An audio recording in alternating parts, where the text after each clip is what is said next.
చాలా సంతోషంగా ఉంది.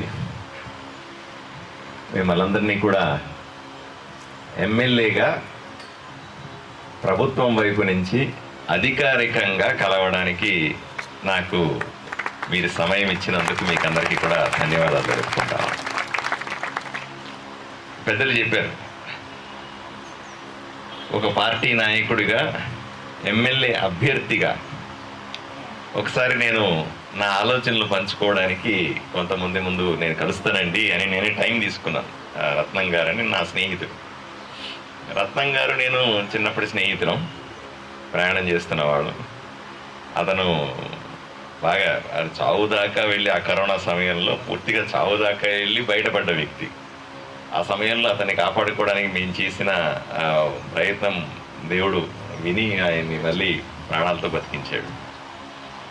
ఆయన హైదరాబాద్ నుంచి వచ్చి నా ఎన్నికల కోసం మాత్రం పనిచేస్తాను నీకు అనే ఉద్దేశంతో వచ్చి నాతో స్నేహితుడిగా నా పక్కన ఉన్నాడు. ఆ సందర్భంలో పెద్దలు కొంతమందిని ఉన్నారు, ఈ స్టేజ్ మీద ఉన్న అన్న ఉన్నాడు, అన్న కూడా ఉన్నాడు. వీళ్ళందరూ కూడా కలిసి మేము ఒక చర్చలో నా ఆలోచనల్ని పంచుకుంటాను. నేను అభ్యర్థినండి, నేను అభ్యర్థిగా నా ప్రతిపాదనలు ఇవి, నా ఆలోచనలు ఇవి, నేను ఆలోచన చేసే విధానం ఇది, ఆదోని అభివృద్ధి చేయడానికి నాకున్నటువంటి పద్ధతులు ఇవి అని నేను వాళ్ళకి చెప్పడానికి ప్రయత్నం చేశాను. మేము ఏ రకమైన రాజకీయ చర్చలు చేయలేదు అక్కడ. క్యాషువల్గా ఒక ఇంటలెక్చువల్గా మా మాటలు పంచుకున్నాం. కానీ అప్పటికున్నటువంటి నాయకులు వాళ్ళు మా అందరి మీద కేసు పెట్టారు. ఆ ఫోటో తీసి పేపర్లో ఇచ్చింది, పేపర్లో వచ్చి కేసు పెట్టారు. సరే, దేవుడి నిర్ణయం ఎలా ఉంటుందంటే మంచి ఆలోచన చేస్తే తర్వాత ఆయనే చూసుకుంటాడని నమ్మిన వాళ్ళం మనమంతా కదండి. ఆలోచన మంచిదయ్యి ఉండాలా, పద్ధతి సరైనదయ్యి ఉండాలా, తప్పు చేయని వాడయ్యి ఉండాలా, మిగతావన్నీ ప్రభువు చూసుకునే వ్యవహారాలు. ఆయన 28 రోజుల్లో తిరగరాసి ఎవరి మీద అయితే కేసులు పెట్టాడో వీడి ఆలోచనలు బాగున్నాయని నన్ను ఎమ్మెల్యే చేశాడు. వీళ్ళందరూ కూడా దేవుడి మాటలు మాట్లాడ తప్పు చేయలేదు అనే ఉద్దేశంతో వాళ్ళందరినీ నిరపరాధులుగా ఈరోజు ఎవరైనా వీళ్ళ దగ్గరికి వచ్చి కేసు పెట్టే పరిస్థితి ఉందని నేను నా పక్కన కూర్చున్న తర్వాత ఆలోచన చేయండి. ఈరోజు లోకరక్షకుడుగా యేసు ప్రభువు ఉంటే అందరూ ఆదోని రక్షించమని నాకు ఆజ్ఞాపించాడు. కాబట్టి నేను మీతో ఉన్నానన్న విషయాన్ని తెలియజేస్తూ మీకు ధన్యవాదాలు తెలుపుతాను. ఇది ఏమైనా ఎమ్మెల్యే అయిన తర్వాత ఈరోజు అఫీషియల్గా కలుస్తాం. ఒకప్పుడు ఏదో తప్పు చేసిన వాడిలాగా నన్ను వీళ్ళందరినీ కూడా నిందించి మీరు ఎట్లెట్లా కూర్చుంటారు, మాట్లాడుకోకూడదు కదా, మీరు కలవకూడదు కదా అన్నవాడు ఈరోజు అఫీషియల్గా మాట్లాడే అవకాశాన్ని దేవుడిచ్చాడు. ఇంతకు మించి ప్రజాస్వామ్యంలో గొప్పతనం ఏముంటుంది అంటాను నేను. ప్రజాస్వామ్యంలో మామూలు స్థాయిలో నుంచి 28 రోజుల్లో ఒక ఎమ్మెల్యే అవ్వగలిగిన పరిస్థితి, ప్రజలు ఆమోదించి ఓటేసి ఎమ్మెల్యేగా చేయడం, అతనే మళ్ళీ వచ్చి ఈ రకమైన సమావేశాన్ని అఫీషియల్గా చేయడం అనేది అది ప్రజాస్వామ్యం గొప్పతనం. అది దేవుడి గొప్పతనం అంతే తప్ప మనకి ఇంకేమి. అయిన తర్వాత నేనే వీళ్ళు పిలిపించాను. నాకు వీళ్ళు గుర్తున్నారు, పిలిపించండి మళ్ళీ అప్పుడు కూర్చున్న పెద్దల్ని పిలిపించండి, నేను ఇప్పుడు అధికారికంగా వాళ్ళతో మాట్లాడతాను. ఒకప్పుడు అనధికారికంగా అభ్యర్థిగా మాట్లాడిన మాటలనే మళ్ళీ నేను అధికారికంగా మాట్లాడతాను అని వాళ్ళు పిలిపించుకొని, అయ్యా మీరు మనల్ని ఆ రోజు ఇబ్బంది పెట్టినారు, అవమానించినారు, ఈసారి అఫీషియల్గా మంచి కార్యక్రమం పెట్టండి, మనం కలిసి మంచి చెడు మాట్లాడుకున్నాం. ఆ రోజు ఏమి మాట్లాడుకున్నామో అదే ఈరోజు మాట్లాడుకుంటాం, ఏమీ తేడా లేదండి. ఆ రోజు మేము రాజకీయాలు మాట్లాడలేదు, అసలు రాజకీయాల జోలికి పోలేదు, రాజకీయాలు అసలు మాట్లాడలేదు. నేను మళ్ళీ చెప్తున్నా, ఈరోజు కూడా రాజకీయాలు మాట్లాడను. నేను వచ్చింది ఎందుకు అంటే ఆ రోజు వీళ్లకు పెద్ద మనుషులు 15 మంది ఉన్నారు, ముందు కూర్చున్న వాళ్ళు కూడా కొంతమంది ఆ రోజు అక్కడ ఉన్నారు. ఆ రోజు ఇదిగో పెద్దలు ఆయన ఉన్నారు. సో ఆ రోజు నేను చెప్పింది అదే, అయ్యా దేవుడు నాకు అవకాశం ఇస్తే మీరందరూ కూడా నన్ను ఆశీర్వదిస్తే మిమ్మల్ని అందరినీ నా గుండెల్లో పెట్టి చూసుకుంటాను అని ఆ రోజు వీళ్ళకి మాట ఇచ్చాను. మీరందరూ నాకు అవకాశం ఇచ్చినారు, దేవుడు నాకు అవకాశం ఇచ్చినాడు. ఈరోజు ఆ మాట నిలబెట్టుకుంటాను, మిమ్మల్ని అందరినీ కూడా బ్రహ్మాండంగా చూసుకుంటానని చెప్పడానికే మీ ముందుకు వచ్చానని ఈరోజు మీకు తెలియజేస్తా. నాకు ఇంకో వేరే పనే లేదు. ఆ మాట వీళ్ళతో చెప్పుండొచ్చు కదా, సరిపోతుంది కదా అంటే వాళ్ళతో చెప్పాను. ఎందుకంటే ఆ రోజు పరిస్థితులు వేరే. ఆ రోజు వాళ్లకు భయం, వాళ్లకు ఇబ్బంది, వాళ్లకు ఒక రకమైనటువంటి జంకు. అసలు మనం మూడవది అదేదో నేరము ఘోరము చేశాడు. భారతీయ జనతా పార్టీకి సంబంధించిన కార్యకర్త లీడర్ని కలిస్తే అదేదో ఒక రకమైన చాలామంది ఇదే అనుభవం నాకు ముస్లిం సమాజం నుంచి కూడా ఎదురైంది. ముస్లిం సమాజంలో కూడా చాలామంది నాకు ఓట్లేదు. చాలామంది నన్ను అరే నువ్వు బీజేపీ వాడు కాబట్టి మేము కలవకూడదు, బీజేపీ వాడు కాబట్టి మేము ద్వేషించాలా, బీజేపీ కాబట్టి నిన్ను ఇంకో రకంగా చూడాలా అనే ఆలోచనలో ఉన్నారు. ఈరోజు మీరు ఒకసారి వెళ్ళి ముస్లిం సమాజంలో ఎవరన్నా సరే తట్టి చూపించండి, వాళ్ళు ఏం చెప్తారో నా గురించి ఆలోచండి. 20 రోజుల్లో ఒక ఎమ్మెల్యేగా నేను గొప్పగా ఆస్తులు గొప్ప పదవులు సంపాదించలేదు, కానీ వాళ్ళ గుండెల్లో స్థానాలను సంపాదించుకున్నారని మాత్రం గట్టిగా చెప్తాను. నేను ఈరోజు ముస్లిం సమాజానికి తర్వాత క్రిస్టియన్ సమాజం ఇదే రకమైనటువంటి చూచాయిగా అదే రకమైన ఆలోచనలు భావాలు ఉన్నటువంటి ఇంకొక సమాజం. వీళ్లకు ఎందుకు ప్రత్యేకంగా మనం కూర్చొని మాట్లాడాలి వీళ్ళతో? మిగతా వాళ్ళందరినీ అట్లా మాట్లాడతలేరు కదా, వీళ్ళనే ఎందుకు మాట్లాడాలి అంటే వీళ్ళకు మనసులో భయాందోళనలు ఉండవచ్చు. ఉన్నాయని నేను చెప్పను, ఉండవచ్చు.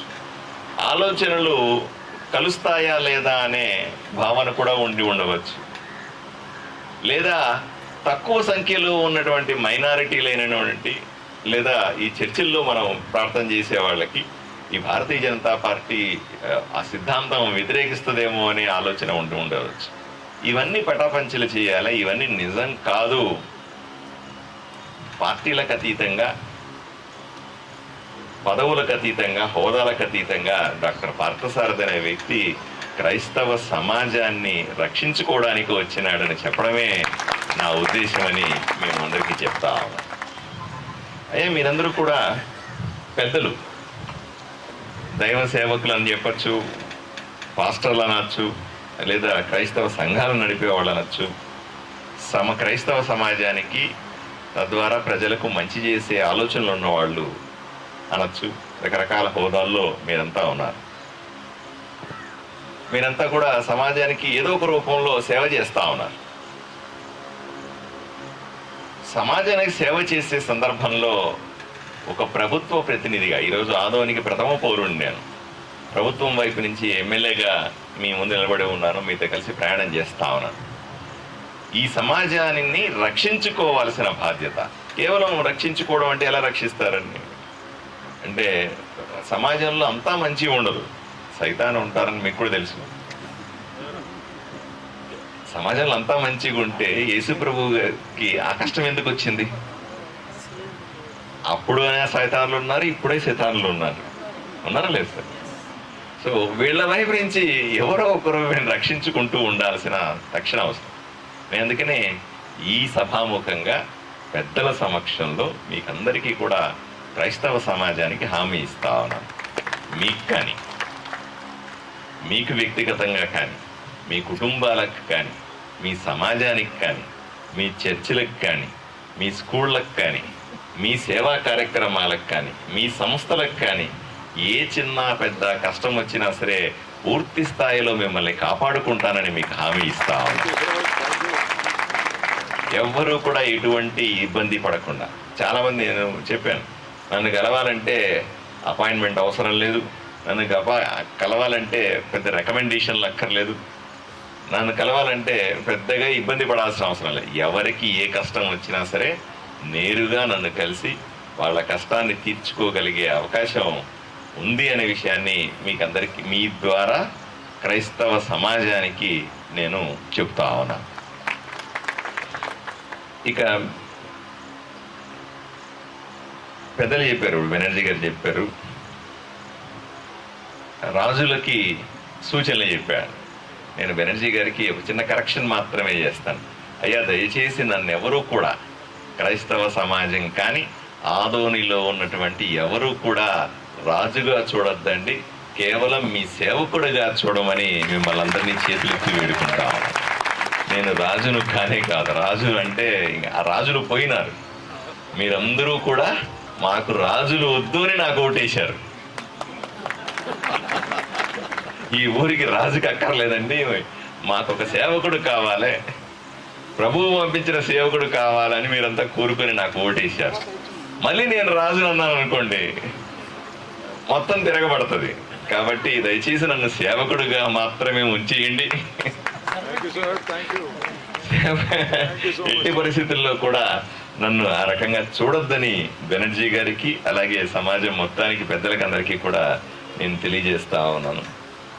జ్ఞానం ఇవ్వమని అడగాలి. పెద్దలు చెప్పారు, ఈ సమాజాన్ని రక్షించుకోవడానికి, ఈ ఊరిని కాపాడుకోవడానికి, ఈ ఊరిని అభివృద్ధి బాటలో నడపడానికి దేవుడు మనందరికీ జ్ఞానం ఇవ్వాలా, నాకు కూడా జ్ఞానం ఇవ్వాలా.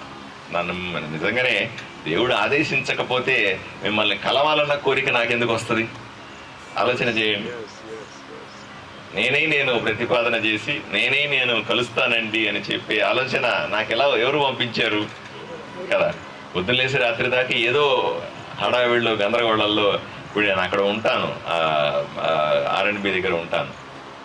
రోజు కనీసం 1000 మంది వస్తారు. 1000 మందిని మాట్లాడి డిస్పోజ్ చేయడం కూడా అది తలకు మించిన భారం. అది ఇంత హడావిడిలో కూడా నాకు మిమ్మల్ని కలవాలన్న ఆలోచన వచ్చింది కదా, అది తప్పనిసరిగా దేవుడిచ్చిన ఆలోచనే అని నేను అనుకుంటా ఉన్నాను. 2-3 విషయాలు చెప్పారు కమ్యూనిటీ హాలుకు సంబంధించిన విషయం. ఒకటి, సమాధుల స్థలానికి సంబంధించిన ఒక ఇష్యూ ఒకటి చెప్పారు. ఇవి 2 కమ్యూనిటీకి సంబంధించిన అంశాలు. నాకు ఒక పేపర్ కూడా ఇచ్చినారు. ఒక జీవో కాపీ ఇక్కడ మనకు కనిపిస్తూ ఉంది. 2018 మార్చిలో ఇచ్చినటువంటి ఒక పేపర్ కనిపిస్తూ ఉంది. అంటే గత ఎన్నికల ఎలక్షన్లకు 1 సంవత్సరం ముందుగా ఈ పేపర్ ఇచ్చారు. దీంట్లో అడ్మినిస్ట్రేటివ్ శాంక్షన్ ఇచ్చినట్టుగా ₹1,00,00,000 మనకు అర్థమవుతా ఉంది. దీన్ని మైనారిటీ వెల్ఫేర్ నుంచి ఇవ్వమని రిక్వెస్ట్ చేశారు. అడ్మినిస్ట్రేటివ్ శాంక్షన్ చేశారు కానీ ఫినాన్షియల్ శాంక్షన్ అయినట్టుగా కనపడలేదు మనకి.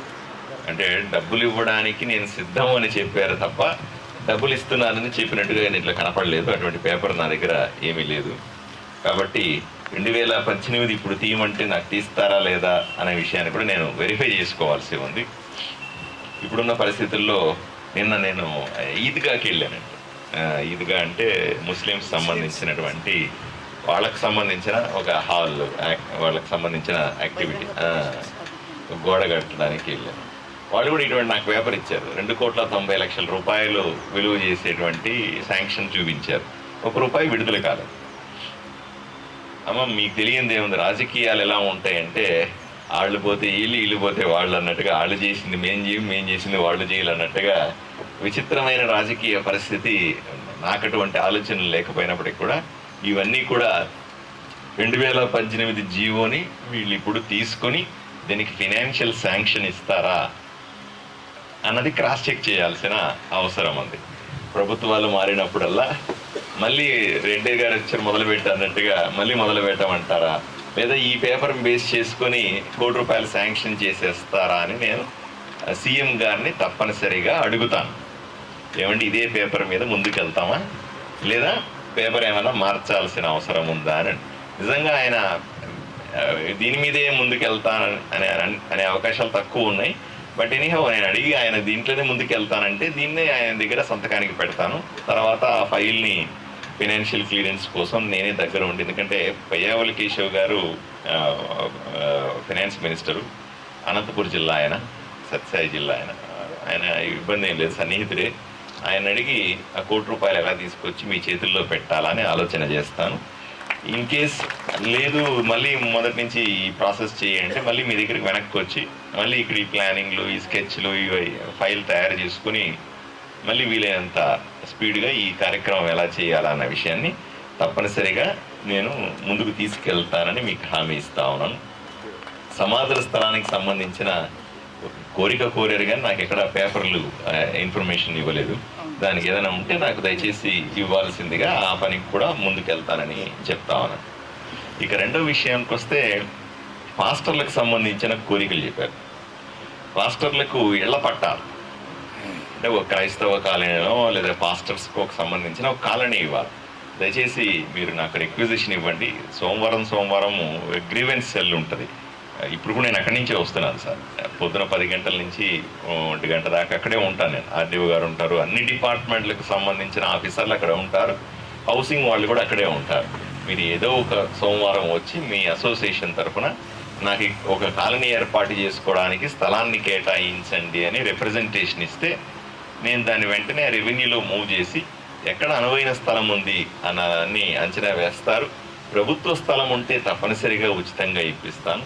ప్రభుత్వ స్థలం లేదు, అసోసియేషన్కి సంబంధించినటువంటి స్థలం తక్కువ లీజుకో తక్కువ ఖర్చుతో కొనుక్కోవడానికి మీరు సిద్ధంగా ఉంటే ఒక సొసైటీని ఏర్పాటు చేసుకొని పాస్టర్లకు తరఫు నుంచి ఒక సొసైటీని ఏర్పాటు చేసుకొని, లేదా ఇది సొసైటీ అయి ఉంటే అది రిజిస్టర్డ్ సొసైటీ అంటే దీని వైపు నుంచి అప్లై చేయండి. అప్లై చేస్తే తప్పనిసరిగా మీకు ఎన్ని ఎకరాలు అవసరం ఉందో చెప్పండి. అన్ని ఎకరాలని మేము ఐడెంటిఫై చేసి మీకు ఇస్తాం. మీరే ప్లాటింగ్ చేసుకొని మీ పాస్టర్లకి మీ రిజిస్ట్రేషన్స్ ప్రకారంగా ముగిస్తే అక్కడ ఒక బ్రహ్మాండమైన కాలనీ అవుతుంది. స్థలం ఇవ్వడమే కాదు, అక్కడ అవసరమైతే మౌలిక సదుపాయాలు, రోడ్లు కానీ, వాటర్ కానీ, కరెంటు కానీ ఇవన్నీ ఇప్పించే బాధ్యత నేను తీసుకుంటాను. ఇవన్నీ కూడా మనం ప్రభుత్వం నుంచి తీసుకోవచ్చు. ఎన్ఆర్జీఎస్ పథకం ఉంటుంది, పనికి ఆహార పథకం అనే ఒక పథకం ఉంటుంది. ఆ పథకం ద్వారా రోడ్లు వేయచ్చు మనం. దానికి కావాల్సినటువంటి డ్రైనేజీలు ఇవన్నీ కూడా ఏర్పాటు ప్రభుత్వం వైపు నుంచి చేస్తుంది. మీరు ఆ రకంగా ఇనిషియేషన్ తీసుకుంటే నేను తప్పనిసరిగా చేసి పెడతాను. అలాగా మంచి ఒక కాలనీ తయారైతే మీకు కూడా ఆ కాలనీలో మంచి చర్చి కట్టుకున్నారనుకోండి, మంచి పార్కు లాంటి ఏర్పాట్లు చేసుకుంటే వీళ్ళంత కొంచెం ఎక్కువ స్థలమే అడగండి, చూద్దాం. పరిస్థితిని బట్టి, దగ్గర ఉన్న పరిస్థితిని బట్టి చేస్తుంది. రెండవది గౌరవ వేతనం గురించి అడిగారు. గత ప్రభుత్వంలో ఇస్తున్నామా అన్నారు, మరి నాకు ఎంతవరకు ఇచ్చినారనే సమాచారం చెప్పలేదు. నెలకు 5,000 రూపాయలు చెప్పని ఇచ్చారు అప్పట్లో. ఇప్పుడు ఇస్తున్నారు. ఎంతమందికి? ఇప్పుడు బంద్ చేశారా? ఎంతమందికి ఇచ్చారు అలాగా? ఎందుకు 110 మంది ఉండగా 32 ఎందుకు వచ్చింది? మిగతా వాళ్ళు అప్లై చేయలేదు.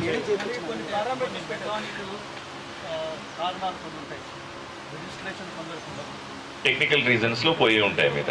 దయచేసి అవన్నీ కూడా క్లియర్ చేసుకొని, టెక్నికల్ రీజన్స్ ఏమన్నా ఉంటే వాటిని అడ్జస్ట్ చేసుకొని 100 మంది పాస్టర్లు ఉంటే 110 మందికి ఇప్పిద్దామండి. ఏమి ఇబ్బంది ఏమి లేదు. దాంట్లో వరి ఇవ్వాల్సిన అవసరం. ప్రభుత్వం నుంచి వచ్చే డబ్బులు పాస్టర్లకు ఇప్పించడంలో మనకి ఇబ్బంది ఏముంది? పాలసీ ఉంటే అందరూ లబ్ధి పొందాలని నేను కోరుకుంటాను. ఎందుకు తక్కువ మంది లబ్ధి పొందాలి కదా? 110 హాస్టల్ ఉంటే 110 మందికి మనం బ్రహ్మాండంగా ఇప్పించి గౌరవ వేతాన్ని మరి కంటిన్యూ చేయమని రిక్వజిషన్ పెడదాం. ఆ పాలసీ వస్తే మాత్రం, ఎందుకంటే జగన్మోహన్ రెడ్డి గారు ఆ పాలసీ చేసేవాళ్ళు, అది ఎందుకు మరి ఆగిపోయింది తెలియదు. కంటిన్యూ చేస్తే మరింత బాగా చేద్దాం. ఓకే. మూడోది హెల్త్ స్కీమ్స్.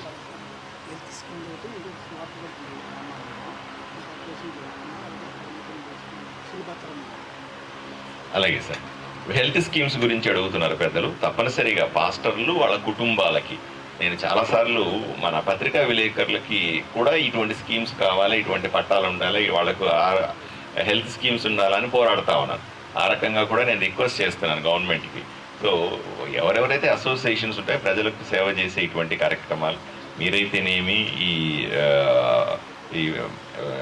గుడిలో ఉన్నటువంటి పూజారులకైతేనేమి, అలాగే ముల్లాల అంటే ముస్లిమ్స్ సంబంధించిన మసీదుల ముల్లాలు కానీ, వీళ్ళకందరికీ ఏదైనా పాలసీ తీసుకునే అవకాశం ఉంది. పాలసీ తీసుకుంటే ఏ మతాలకు సంబంధం లేకుండా, ఏ కులమైనా ఏ మతమైనా సరే ఇటువంటి పాలసీలని అందరికీ అప్లికబుల్ వచ్చేలాగా, ఆదోనిలో మరీ ముఖ్యంగా అందరికీ వచ్చే రకంగా నేను జాగ్రత్త తీసుకుంటానని మీ అందరికీ నేను హామీ ఇస్తా ఉన్నాను. రెండవది, ఇప్పుడు పెద్దలు చెప్తా ఉన్నారు, ఎప్పుడన్నా సభలు చేసుకునేటప్పుడు ఎప్పుడన్నా పెద్దలు వస్తారు బయట నుంచి, కొంతమంది పెద్దలు వచ్చి సభలు పెడతా ఉంటారు. వాళ్ళకి సంబంధించిన పర్మిషన్లు, వాటికి సంబంధించిన ఇబ్బందులు ఏమన్నా వస్తే మీరు అస్సలు భయపడకండి సార్. మీరు బ్రహ్మాండంగా సభలు చేయండి. ఆదోని చుట్టుపక్కల సువార్తలు కానీ ఇంకోటి ఏదైనా సరే, ఎంత పెద్ద సభ అయినా పెద్ద వాళ్ళని పిలవండి. ఇంకా నాకు ఎటువంటి అభ్యంతరం లేదు. మంచి వాళ్ళని పిలవండి, మంచి సభలు చేయండి, మంచి కార్యక్రమాలు చేయండి. మీకెందుకు ఎవరన్నా పర్మిషన్ ఇవ్వకపోతే నేను వస్తాను ఆ సభకి. నేను వస్తే పర్మిషన్ వచ్చినట్టే. నేను వచ్చి ముందు రోజులో కూర్చుంటాను. ఎవరు అడ్డం వస్తారో చూస్తాను. మీరు అసలు భయపడాల్సిన అవసరమే లేదు. మీకు ప్రొటెక్షన్కు సంబంధించి కానీ మిమ్మల్ని అబ్జెక్ట్ చేసే విధంగా ఎటువంటి చర్య జరగదు. పోలీసులతో ప్రత్యేకంగా ఎవరైనా పర్మిషన్ ఇవ్వకపోతే మీ ధార్మిక కార్యక్రమాలకి, మీ చర్చిలు చేసే పనులకి, ఏ పనులకైనా సరే పోలీస్ పర్మిషన్ ఇవ్వకపోతే నా దగ్గరికి రండి. నేను దగ్గర ఉండి ఒక ఫోన్తో మీకు పర్మిషన్ ఇప్పిస్తాను. ఏమి ఇబ్బంది పడాల్సిన అవసరం లేదని మీ అందరికీ కూడా, పాస్టర్లందరికీ కూడా హామీ ఇస్తా ఉన్నాను. మీ మీద ఎవడన్నా దాడులు చేసినా, మీ మీద ఎవరన్నా దౌర్జన్యం చేసినా, గూండాగిరి చేసినా, మీ ఆస్తుల మీద కానీ, మీ చర్చి ఆస్తులు కానీ, మీ వ్యక్తిగతంగా మీ మీద ఆస్తుల మీద ఎవడన్నా వచ్చినా, నేను ఎమ్మెల్యే కాకముందు చెప్పినాను, ఎమ్మెల్యే అయిన తర్వాత కూడా చెప్తా ఉన్నాను. ఈ ఊర్లో గూండాగిరిని ఒప్పుకోను, కబ్జాతనాన్ని ఒప్పుకోను, బెదిరిస్తే ఒప్పుకోను, తప్పుడు పనులు పేకాట కానీ, మటక కానీ, ఇంకోటి కానీ ఇంకోటి ఎటువంటి తప్పుడు పనులు ఒప్పుకోనని పలుసార్లు చెప్పి ఉన్నాను. ఆ మాటకి ఈరోజు కట్టుబడి ఉన్నాను. ఎట్టి పరిస్థితుల్లో కూడా ఈ ఊర్లో ఎవడో తప్పు చేయడానికి వీల్లేదు అని చెప్తా ఉన్నాను. అదేవిధంగా మీ మీదకి ఎవరైనా వస్తే నాకు చెప్పండి. వాళ్ళ సంగతి నాకు వదిలిపెట్టి మీరు ప్రశాంతంగా మీ పనులు చేసుకోవాల్సిందిగా మిమ్మల్ని కోరుతూ, మంచి మంచి ధార్మిక కార్యక్రమాలు జరగాల మీ వైపు నుంచి. ఇక్కడ ఆదోనిలో క్రైస్తవ సమాజం ఎంతమంది ఉంటారు సార్? 50,000 మంది ప్రజలు అంటా ఉన్నారు. వీళ్ళందరి బాగోగులు చూసుకోవాల్సిన బాధ్యత కూడా మీ మీద ఉంది. కేవలం మిమ్మల్ని నేను చూసుకుంటాను, మీరు ప్రజల బాగోగులు చూసుకోవాలి. ప్రజల ఆలోచన విధానాన్ని మార్చుకోవాలి. మీ మీ చర్చిలకు వచ్చేటువంటి పేదవాళ్ళు పడే కష్టాలు మీరు కూడా బాక్స్లో కూర్చొని చాలా వింటూ ఉంటారు. నాకు తెలిసి వాళ్ళు పడే కష్టాలు కానీ వాళ్ళు ఓదారుస్తూ ఉంటారు. వాళ్ళ కష్టాల్లో సుఖాల్లో మీరు కూడా తోడుగా ఉండుంటారు.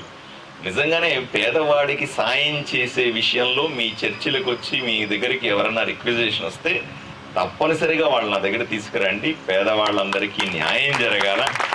పేదవాళ్ళందరికీ ప్రభుత్వం వైపు నుంచి వచ్చే పథకాలన్నింటినీ కూడా చేర్చి క్రైస్తవ సమాజంలో ఉన్నటువంటి 50,000 మంది కూడా సుఖ సంతోషాలతో స్వేచ్ఛగా ఆదోనిలో తమ మతాన్ని అనుసరించే అవకాశాన్ని, ఆ స్వేచ్ఛను నేను ఇస్తానని మీ అందరికీ కూడా హామీ ఇస్తూ, తప్పనిసరి మీ నెంబర్లని నేను నోట్ చేసుకుంటాను. నా ఫోన్ నెంబర్లు కూడా మీరందరూ పెట్టుకుని ఉండండి. అన్ని చర్చలకి ఇవ్వండి. ఎంత ఎమర్జెన్సీ వచ్చినా సరే నాతో మాట్లాడి మీ సమస్యలు దూరం చేసుకోవచ్చని మీకు అందరికీ హామీ ఇస్తూ ఈ అవకాశం ఇచ్చిన మీ అందరికీ ధన్యవాదాలు తెలుపుకుంటాను. నమస్కారం.